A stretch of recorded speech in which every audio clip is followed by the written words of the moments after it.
Santiago de Tunja. La presencia de la Compañía de Jesús en la ciudad de Tunja comenzó en 1607, cuando el provincial, padre Gonzalo de Lira, envió a los primeros misioneros, padre Luis de Santillán y Gonzalo Núñez, con el propósito de predicar en la zona. Estos misioneros causaron tan buena impresión que el cabildo de la ciudad envió al padre de Lira a través de un mensajero a ofrecerle una casa para el futuro colegio.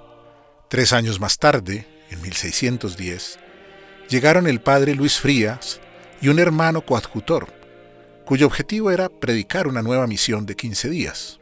Esto representó la llegada de los jesuitas a Tunja. Es que esta ciudad de Tunja es una ciudad conventual. ¿Por qué?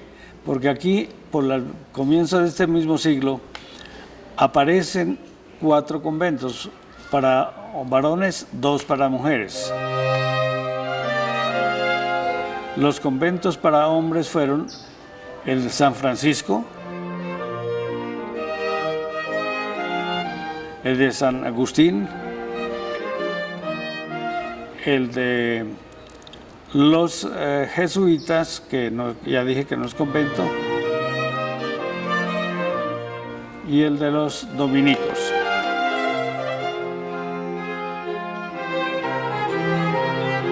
En 1611, gracias a las instancias del cabildo, los jesuitas recién llegados a Tunja compraron las casas del capitán Francisco Avendaño, que utilizaron para el establecimiento de su residencia. El 15 de abril de 1611, los jesuitas de Tunja tomaron posesión de la casa para formalizar su residencia. El provincial, padre Gonzalo de Lira, en una carta annua registró que en uno de los aposentos se instaló un altar donde después se celebró la primera misa. Esta fue una capilla u oratorio de uso interno para los religiosos. En el nombre del Padre, del Hijo y del Espíritu Santo.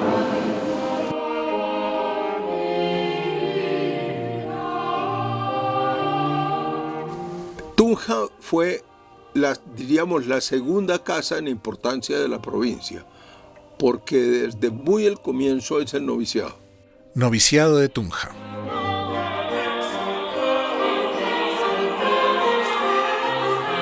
El primer noviciado de la Compañía de Jesús en Santa Fe se estableció en 1609 por autorización del padre general Claudio Acquaviva. Con el aumento paulatino de los novicios, se pensó en reubicarlo. En 1613 se trasladó el noviciado a la ciudad de Tunja. En Tunja se funda el noviciado. Los jesuitas compraron la casa vecina situada al sur.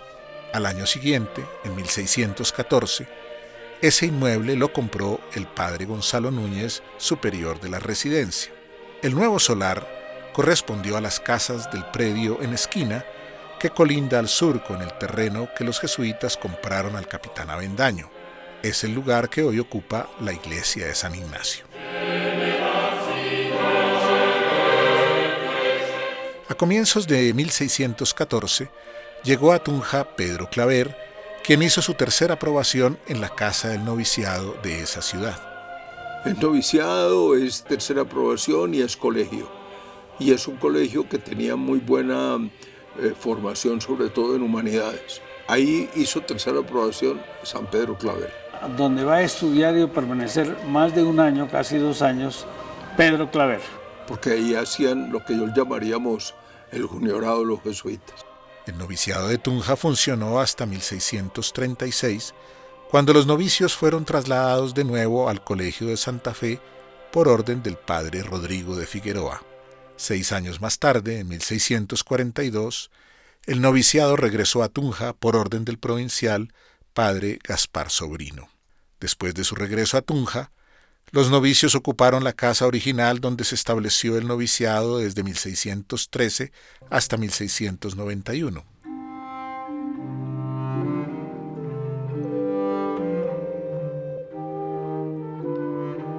Allí el colegio recibió en donación de Lorenzo de Rojas las casas contiguas.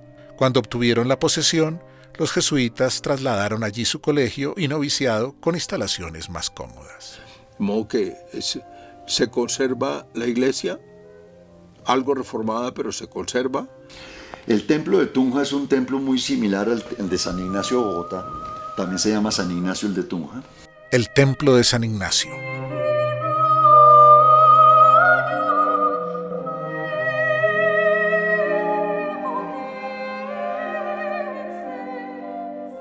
El edificio del templo estaba localizado en el área central urbana de la ciudad, muy próxima a la Plaza Mayor, con su fachada de acceso sobre la carrera 10ª, denominada vía principal.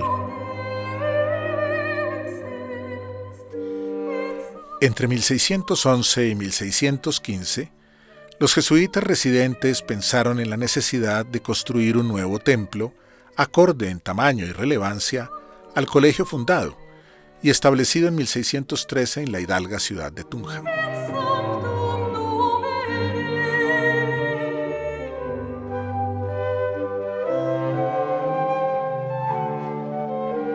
Se iniciaron los primeros trabajos para la construcción del templo. Estas obras fueron dirigidas por el hermano Andrés Alonso, que integraba el grupo de los primeros jesuitas de Tunja. El hermano Alonso es el mismo que en 1604 participó en la construcción de la primera iglesia y residencia de Cartagena de Indias. Luego pasó a Santa Fe, donde trabajó desde 1610 junto al hermano Juan Bautista Coluccini en la construcción de la iglesia de San Ignacio en Bogotá.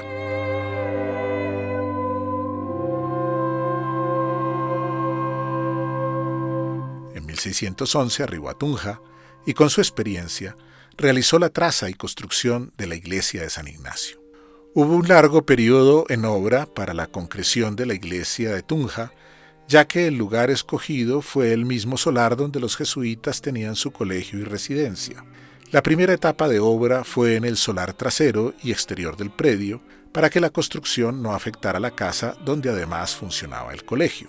En dirección norte, el predio lindaba con el edificio del antiguo colegio jesuítico, hoy Colegio de Boyacá. En dirección sur, con la plazoleta de San Ignacio, un espacio generado en 1972 con la demolición de la Casa Alta, en esquina con la calle 18, y que sirvió como primera locación del antiguo noviciado jesuítico desde 1613.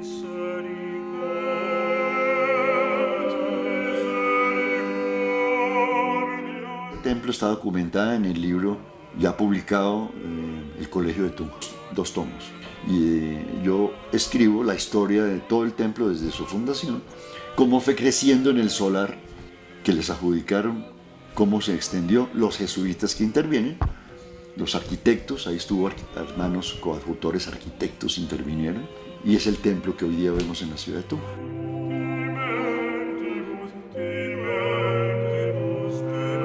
Pero es un templo que infortunadamente en el año 70, en la moda de la restauración sin estudios o la intervención arquitectónica por no profesionales en la conservación, dañaron el templo de una forma irreversible.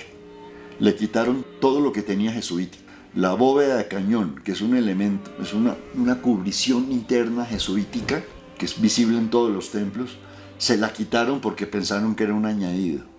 Le quitó los pañetes al templo, cuando todo edificio colonial debe tener un cubrimiento para proteger el material del muro. Abrió arcos de descarga que habían estructura, todos los arcos los abrió como si fueran ventanas.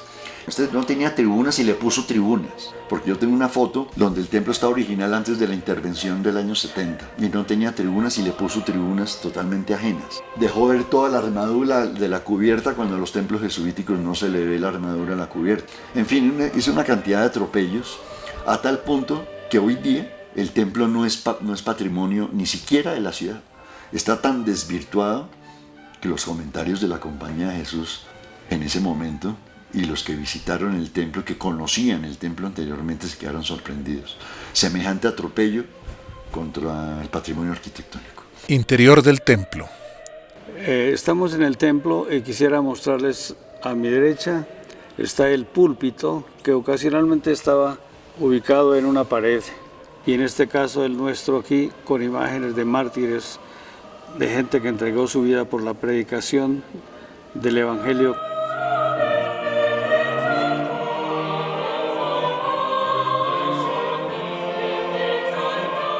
el gran altar mayor y el retablo donde está arriba, en primer lugar, la Inmaculada Concepción. Respecto al altar mayor, hoy se conserva adecuadamente en el presbiterio y es notable su semejanza con el retablo mayor de San Ignacio en Santa Fe de Bogotá. Este retablo es muy similar al de la iglesia del mismo nombre en Bogotá. El remate es diferente de lo acostumbrado en Tunja, lo que corrobora que el autor de esta obra vino de Bogotá y lo armó allá, ya que copió casi totalmente el retablo bogotano.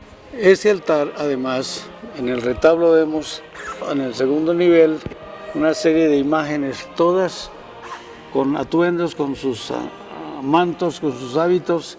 También tenemos una cuestión particular, es la imagen de San Antonio, con un atuendo hermosísimo, con decorados en oro y con ángeles al pie.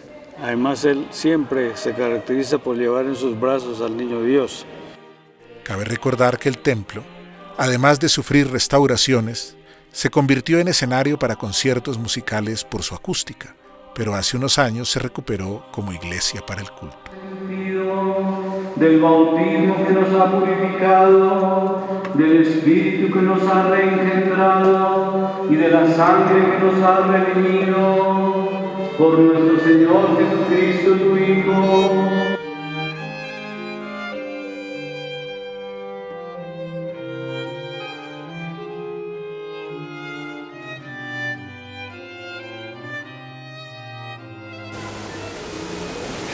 Oremos.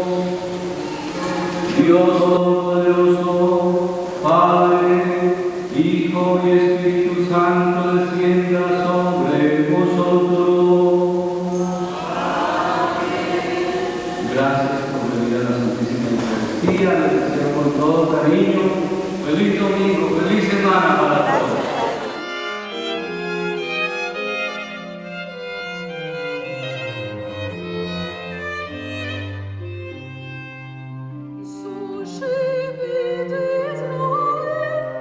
La portada. El historiador Santiago Sebastián, en su trabajo sobre el manierismo en la Nueva Granada, le atribuyó la portada del templo jesuita al padre José Tobalina durante el primer tercio del siglo XVII. Otros autores se la atribuyeron al hermano Pedro Pérez, arquitecto, quien llegó a Tunja en 1633 después del fallecimiento de Tobalina, y se encargó de las obras del templo hasta su muerte en 1638. Un documento que se refirió a la portada fue el libro de sacristía del Colegio de Tunja, donde dice: «Es bienhechor de este colegio el bachiller Francisco García Calderón por haber dado una portada de piedra para la iglesia».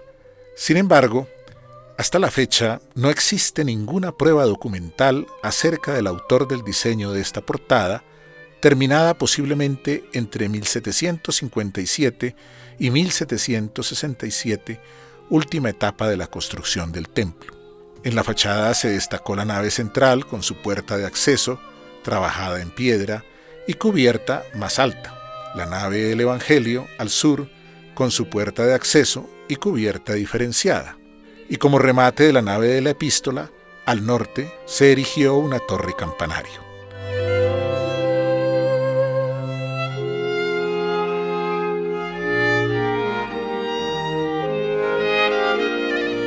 La torre tenía una inscripción que se repite en los cuatro costados en grandes caracteres latinos: Jesús, María y José.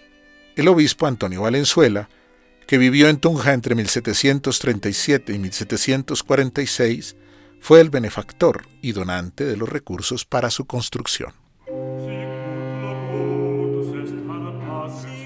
Ese es el templo San Ignacio. Tenía su claustro, que es el componente de los colegios, un templo y un claustro, que es el edificio de aulas, talleres y espacios de primer piso, y la planta segunda, el segundo nivel, ya es la residencia de los religiosos, ¿no? El Colegio de los Jesuitas.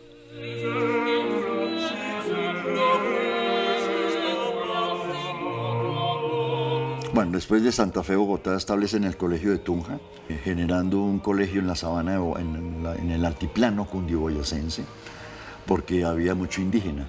Por lo tanto, es uno de los fines que ellos quieren, establecerse y evangelizar los indígenas que están en la sabana de Bogotá, para luego abrirse para el norte. En 1691, el Colegio de Tunja recibió como donación las casas altas que poseía Lorenzo Rojas, localizadas sobre la carrera 10ª, haciendo esquina con la calle 19, inmuebles contiguos al predio donde los jesuitas establecieron su residencia en 1611, más tarde Templo de San Ignacio. Y se conserva buena parte del colegio, que es actualmente un colegio, es una construcción, yo no sé cómo la están empleando ahora, el Colegio de Boyacá. Hoy día es el Colegio Boyacá, importantísimo colegio que fundó el general Santander en 1821. Después de la expulsión de los jesuitas, los inmuebles quedan en la Junta de Temporalidades, la Real Hacienda los remata, hubo un poco de usos temporales, pero Santander en 1821 decreta los colegios santanderinos y funda como 7 colegios en el país. Y uno de esos es el Colegio Boyacá, que hoy día existe y sigue funcionando en las antiguas estructuras hoy remodeladas del antiguo colegio jesuítico. Ese predio está ocupado por el Colegio de Boyacá, entidad pública educativa creada por el general Santander en 1822 y que en 1855 ocupó el edificio del Colegio de los Jesuitas. El acceso al Colegio de los Jesuitas tuvo su antigua portada en piedra, que aún subsiste, y es la misma que hoy sirve para ingresar al actual Colegio de Boyacá. En el interior del colegio vemos modificaciones en los claustros coloniales, demoliciones que se realizaron para poder unificar estilos con las construcciones nuevas.